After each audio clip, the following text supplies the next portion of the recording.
Kwa ihinda rĩa ciumia ithatũ iria rũhonge rwa wendia wa ndawa KEMSA rũkoretwo rũkĩorotwo rũgũcukĩrwo nĩ rungumĩtie kĩgĩna kĩa mũrimũ wa COVID-19, rĩu President Uhuru Kenyatta aroretie mũrigo ũcio kũrĩ Ministry ya ũgima wa mwĩrĩ, akĩmĩũria yandĩkithie kandarathi iria ciothe ikoretwo irĩ rungu rwa rũhonge rũrũ nĩguo gũthũrima ũrĩa mbeca cia mũrimũ wa COVID-19 ihũthĩkĩte.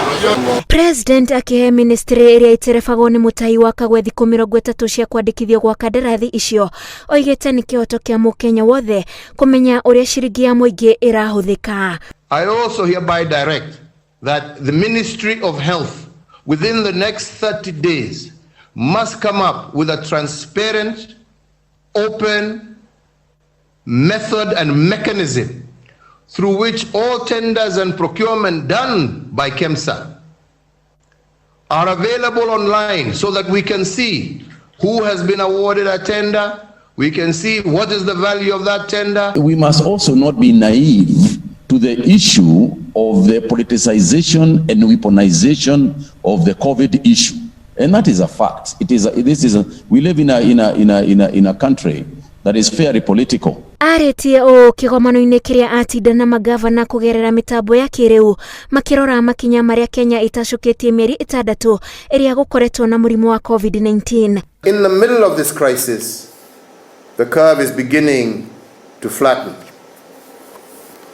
However, we must not celebrate this happy moment too soon, but rather celebrate it with a great deal of caution. This pandemic has actually brought into focus the need for universal health coverage. That is part of the government's pillar on the future of our nation. Arĩtie o rĩrĩ mũigana wa arwaru a mũrimũ wa COVID-19 ũkinyĩirie andũ 38,201 thutha wa andũ 148 kuongerereka. Arwaru arĩa mahoneire mĩciĩ na mathibitarĩ rungu rwa mathaa 24 nĩ 205. Andũ 3 nĩo makuĩte na gũkinyĩria ikuũ ciothe 577. Itu rĩrĩa rĩagũmĩire bũrũri o kuma mweri wa 3 ũteharĩirie, rĩu maimĩrĩra ma mĩeri 6 makĩigĩrĩrwo metha-inĩ nĩ thirikari nene o ũndũ ũmwe na thirikari cia matũra maronania kaceneni ka atĩ maũndũ maya gũcokereria na ihenya, na wa bata nĩ nina tũririkane atĩ mũrimũ ndũrĩ ũrathira na ũguo twĩmenyerere.